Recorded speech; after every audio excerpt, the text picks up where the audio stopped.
Prior to beginning the activity, please be sure to review the faculty information and disclosure statements, as well as the learning objectives. After listening to the activity, complete the post-test by clicking the Earn Credit link in the episode description. Downloadable slides and resources are also available. The following presentation is copyrighted by Medscape. No use, broadcast, or recording of this presentation or any part thereof is permitted without the written authorization of Medscape.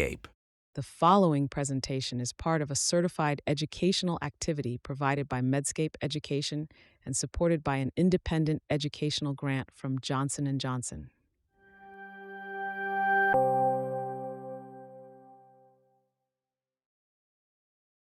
Good morning, Valerie. What can I help you with today? How are you doing? Well, I'm okay, I guess. Oh my, it doesn't sound like things are okay. What's on your mind? Do you feel like the treatment we started 4 months ago, the escitalopram, is working? Have you noticed any differences since we increased the dose 2 months ago? Well, here's the thing, Dr. Park. I can function. I mean, I survive every day. But when I'm at work, I feel like I should be doing more at home for my husband and kids. And when I'm at home, I feel like I'm falling short at work. Does that make any sense? And about the dose increase, I did have the the sexual side effects you told me might occur at 20 milligrams. So I went back down to the 10 milligram dose. I hope that's okay. I know I should have asked you first. I completely understand. You want to feel better, but have the medication work for you without affecting you in a negative way. This all sounds like it must be difficult to deal with. How are you sleeping? Do you feel like you're getting enough sleep at night? Or do you have trouble falling asleep? Sometimes I feel like I sleep enough, but a lot of the time I do have trouble falling asleep, worrying about all the things I need to do and I should have done. It's getting to be too much. Valerie, are you having any thoughts like you don't want to be around anymore? Like your family and colleagues would be better off if you weren't there? No, no, nothing like that. Okay. I needed to ask. You understand? Yeah, of course. It's just that, like, I don't know. We've been trying all these treatments and nothing seems to be working. I'm so afraid I'll have to feel like this all the time. I am so frustrated. I feel like I can't be myself anymore. And I'm always tired and grouchy. I snap at my children and husband, and they don't deserve that. They deserve to have a happy wife and mom, and I can't give them that right now. I understand. May I ask, though, if you've noticed any improvements since you started taking this new medication? Well, yeah, I have noticed that I seem to be more motivated at work and at home. I feel more productive, competent. I can get the things done that I need to get done. But then I have no energy left to do the things I enjoy doing. I mean, I definitely have more hope, and I don't cry very often anymore.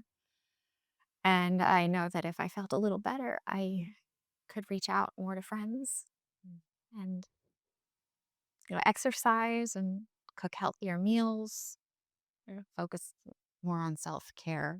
I'm also working more, but not at my usual level. Does that make sense? It does. And I realize that it must be very difficult for you to feel like this.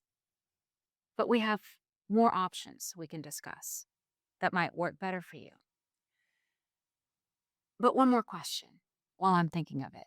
Are you still seeing your psychiatrist for cognitive behavioral therapy? Yes, we meet once a week, but I'm not sure if it's having much of an effect. I mean, sometimes I think it's working, and I try to use the techniques we discussed, but I'm not sure if I'm doing it right. I understand. But keep at it for now, okay? Psychotherapy can take a while to work, but it is an important treatment option. And I would like to discuss a possible change to your medication. And we shouldn't make too many changes at once. Yeah, of course, that makes sense to me.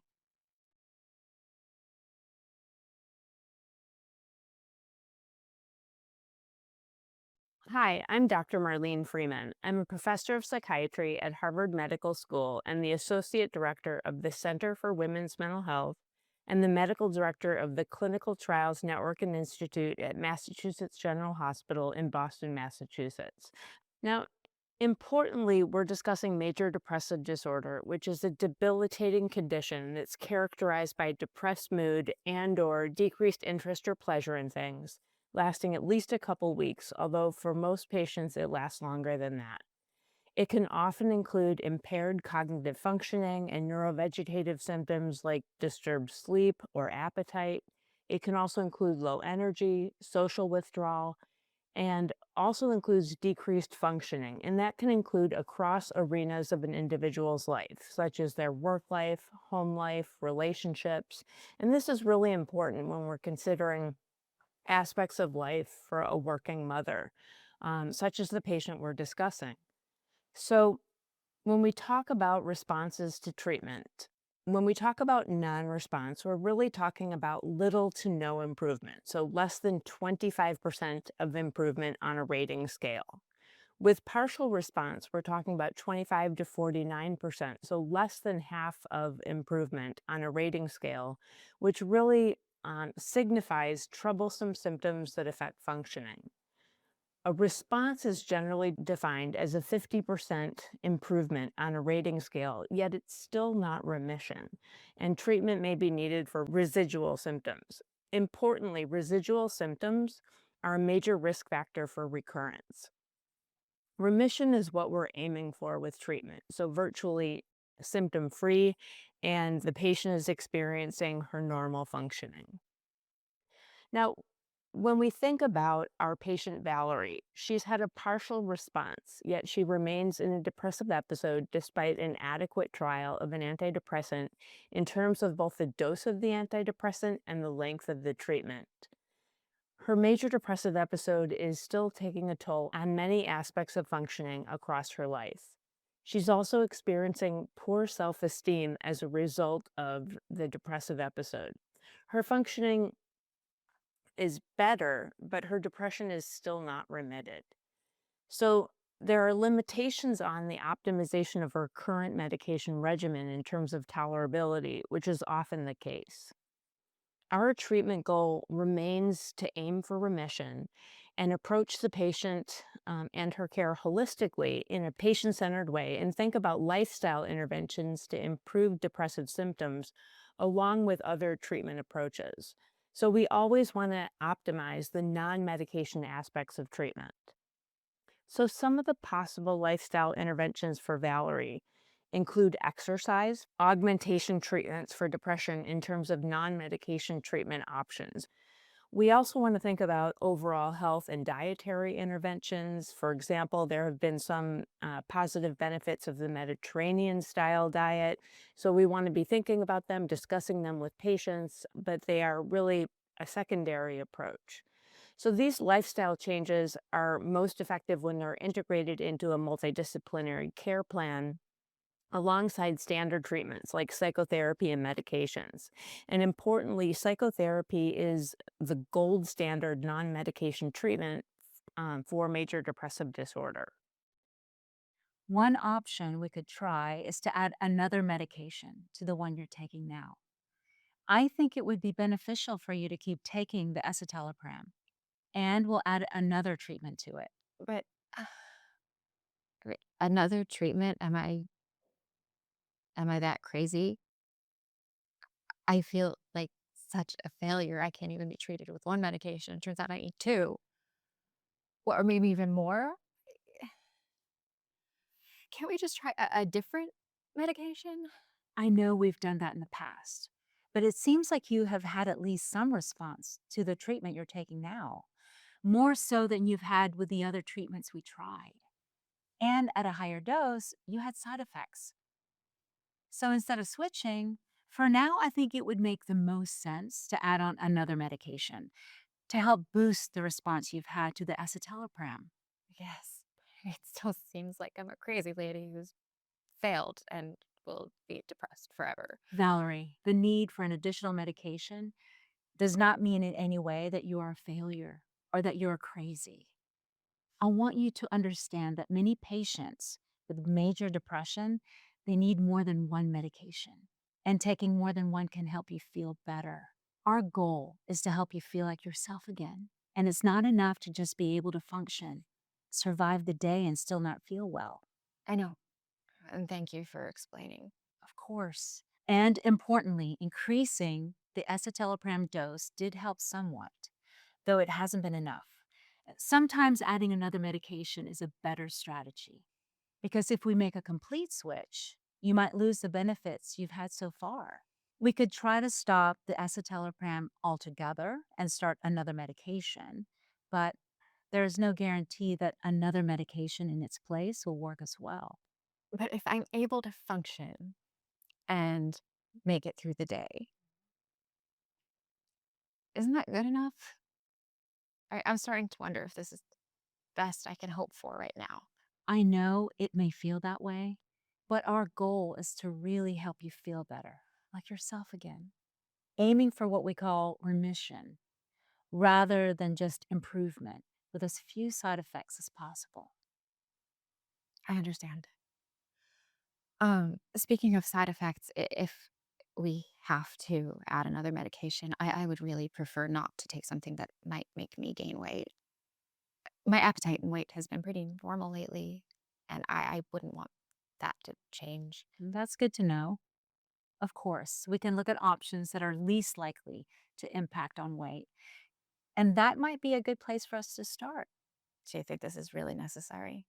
I think it's the next logical step and the best option right now for you and your family. And it may really help you feel better. You've been suffering for a long time, even with the antidepressant and CBT. Yes. All right. I would really like to feel better. And if you think this might help, then I agree. You should try it. Especially if it means that I can start feeling like a better mother and wife for my family. Very good. Now, let's discuss some options that might be best for you.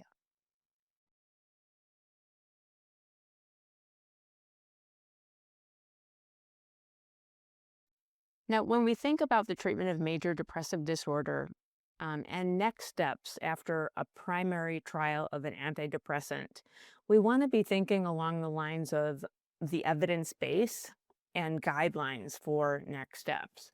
So, both the American Psychiatric Association and in parallel, our Canadian colleagues and their leadership have come up with next steps in treatment guidelines. So, the American Psychiatric Association suggests switching to another monotherapy agent only once, ideally with a different mechanism of action if a patient has not had a full response to an antidepressant. Or they suggest augmentation with another antidepressant medication. The CANNET guidelines also consider adjunctive treatment earlier in the course of the algorithm, especially after inadequate response if the initial agent was well tolerated. Also, adjunctive strategies or augmentation strategies, as they're also referred to, are especially evidence-based with atypical antipsychotics, which of those medications, a number of those have been FDA approved for the treatment of major depressive disorder, and there is a strong evidence base for those. So when a patient has had really no response to an initial antidepressant, we really want to think about switching. If a patient has had a good partial response but not full remission, then augmentation or adjunctive strategies remain really strong in terms of treatment decisions. So there are some benefits considering adjunctive treatments in major depressive disorder. And some of the most potential benefits include retaining any benefit that the initial monotherapy antidepressant has provided. So what's always risky if you're talking about a total switch of one antidepressant to another is losing the benefits that the individual has gotten from the first antidepressant. So if a patient cannot handle a higher dose of the antidepressant, then we really start thinking about what to add on to that. So in terms of adjunctive treatment, some of the other benefits are boosting response of the current medication. However, when you abruptly stop an antidepressant, individuals can experience discontinuation symptoms, which can be unpleasant and can be worse with some antidepressants compared to others. There are multimodal treatments to address a variety of symptoms. So, using more than one medication at a time can allow us to have synergy. It can also allow us to minimize side effects from any given medication because we can use tolerable doses of each. In fact, for many patients, it can be favorable because they can have better tolerability to more than one medication and also better response to treatment. And so we can really leverage using more than one medication. Now, when we're thinking about using more than one medication together, there are some important things to think about. So, using an antidepressant plus an adjunctive treatment. So, one thing to keep in mind is that there's always a possibility of drug-drug interactions. Now, some of the things that we think about that are not always very common, but very important to keep in mind is that there may be certain effects on different enzymes. So, for example, the cytochrome P450 enzymes, where one medication may interfere with the metabolism of another. Now, this does come into play with certain medications. So, for example, some SSRIs like fluoxetine and paroxetine are strong inhibitors of some of those enzymes. And so we just have to be careful if we're looking at medications with low therapeutic indexes. There can also be additive side effects. So, for example, if one medication is sedating and we're adding another medication, we want to think about the potential sedative effects of the second medication. We also want to consider cost for many of our patients. So, starting another medication may increase their costs in terms of copays if they have insurance. Also, from a clinical aspect, we want to think about duration of treatment and duration of adjunctive treatments and also primary antidepressants. So, this is strongly affected by an individual's history, and we always want to make really individual-based decisions and have discussions with patients about what this means in terms of their longer-term treatment. So if an individual has had chronic or recurrent major depressive disorder, they may be best served by being on maintenance treatment. So once they achieve remission, they may be best served by staying on the medication that's kept them well. Now, that's especially true if they've had at least 3 episodes of major depressive disorder. If someone has not had necessarily recurrent or chronic depression, we still want them to maintain on the medications that kept them well for at least roughly 6 to 12 months. And then whenever we make a decision to taper off of a medication, we want to make sure that we do it slowly in a gentle way with really careful monitoring so that if an individual has a recurrence to depression, we can catch that early. Now, there are some situations where individuals may want to change medications or stop a medication earlier than that time course we just discussed. And that may be if there's poor tolerability. And so sometimes we do make decisions earlier to stop a medication. Now, in Valerie's case, she's had a partial response to escitalopram, an SSRI, but she's experienced side effects at higher doses. So going up on the dose in a sustained way is not a good option for her. However, she feels like a failure at the thought of adding a second medication. She's worried about seeming quote unquote crazy, and that she is afraid that she's feel like she's failed and she'll be depressed forever. So it's important to address her concerns head on. It's important that she know that many patients with major depressive disorder will need more than one medication in terms of achieving remission, and that the goal is remission. So we want to emphasize to her that it's not just enough to be able to function, but we want her to really thrive in life. So not just improvement, but remission as the benefit. It's also important along those lines to provide psychoeducational resources to patients and their families. There are a couple of options we can consider that might help you feel better and wouldn't have an impact on weight. One option could be a medication from a class called atypical antipsychotics. But please, don't misunderstand. This is simply the name for the drug class and in no way implies that you are psychotic, okay? Thank you for explaining that. I was a little shocked when you said it. Of course. Medications in this treatment class may make you a little dizzy, nauseous, or result in dry mouth, fatigue, restlessness, or insomnia. I see. Are there any other choices? Yes, we could try medications you may have heard of, like ketamine or esketamine, which help modulate a chemical called glutamate in the brain. These treatments are usually given for at least several weeks. They may cause experiences like dissociation, and some patients describe an out of body experience or hallucinations, dizziness, nausea, or headache. Treatment may increase your blood pressure, albeit temporarily. Okay, that's good to know. Uh, are there any other options? You may also want to consider neuromodulation strategies like transcranial magnetic stimulation, or TMS, which uses magnetic pulses to influence brain activity at specific sites. That treatment is usually given daily for at least several weeks in an office or clinic. You may have heard of ECT treatment, but this is usually for people with more severe depression. So that wouldn't be a leading option for you now. Wow. Neuromodulation sounds a bit scary. I'm not sure about that. I would really have to think about it. And it sounds like for several of those treatments, I would probably have to go to a clinic on a regular basis, right? Yes, that's correct. Are there side effects with the TMS treatment too? Yes.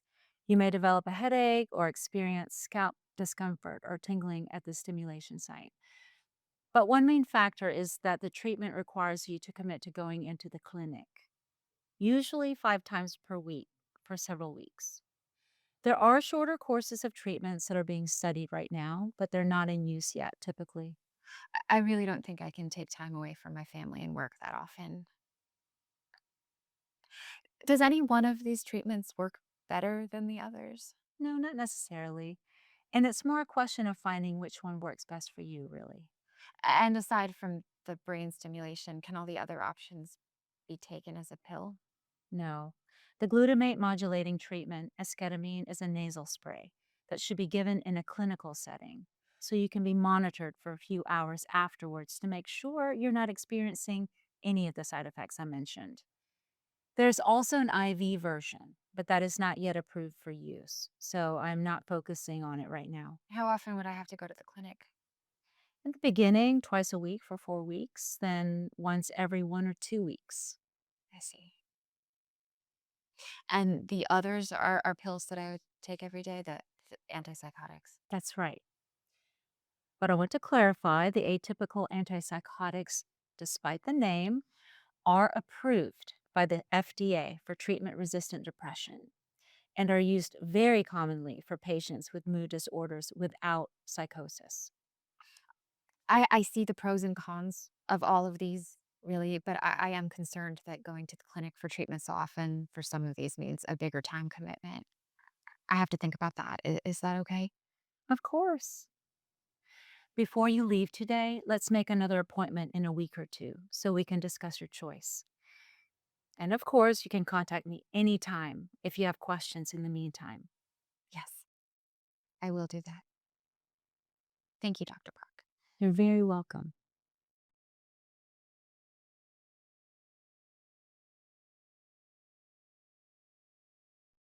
In terms of adjunctive treatments for major depressive disorder, one class of medications that has several medications that are FDA approved are the atypical antipsychotic medications. What we really want to make clear to patients is that these are medications that are often used in mood disorders, and treatment-resistant depression or major depressive disorder is one of the most common uses for these medications. So they often are afraid that they're receiving treatment with an antipsychotic, but it's important to emphasize that these medications are used for more than just psychotic disorders. There are several medications that are FDA approved in this class. These include aripiprazole, quetiapine extended release, brexpiprazole, cariprazine, and lumateperone. These are all FDA approved for major depressive disorder. Now, where these medications vary the most, in my opinion, is in terms of tolerability. So while they all have had studies that verify the efficacy, not each will work for every patient, and each may have side effects that differ in terms of the most commonly encountered side effects, but also how an individual may tolerate the medications. So, what is very reasonable is to present an array of options for a patient, perhaps not to overwhelm them, two or three options that you think would be reasonable in her particular case. Talk about the most commonly experienced side effects and have a shared decision process in terms of what the patient would like to try first. And among these, several of the medications notably have risks about akathisia, which is an inner sense of uncomfortable restlessness, may have somnolence or fatigue associated with them, and also, as we discussed before, weight gain, which for many women in my clinical experience is really a side effect that they wish to avoid. So these are really important patient-centered decisions in terms of how to select an antidepressant augmentation strategy or adjunct. So we want to make sure that we have really full discussions about the diagnosis, about how many patients don't respond to one medication and often require different medication trials to really achieve remission. Explain the range of major depressive disorder treatments, including psychotherapy, which is the gold standard non-medication treatment, and also the different options in terms of medications. And as talked about before, take this in terms of a holistic lifestyle approach, including exercise, nutrition, and other variables. Talk about how the treatments work and how they can work together. We also make sure that individuals understand that they're not alone in struggling with these disorders, and we want to talk about how common they are. Talk about the most reasonable treatments for each step of treatment selection, and make sure that individuals understand that the goal is remission. We also talk about the time frame, that for each medication, it may take a while to see if it works for that individual patient. Make sure that the patient understands that not every medication or each dose of the medication will work for everyone, and we make sure that the treatments are individually tailored for her. Also, highlight to each patient that their preferences matter in terms of selecting a medication and staying on a medication. Importantly, we have a multi-component, collaborative, interventional approach to treating patients. We want to make sure that we have a multi-component, collaborative intervention provided by an interdisciplinary team. So patients may have their first-line healthcare provider, but may benefit by having really a team on their side. So that might include a primary healthcare provider, a consultative psychiatric provider. Also, psychotherapists are an important part of the treatment team as well.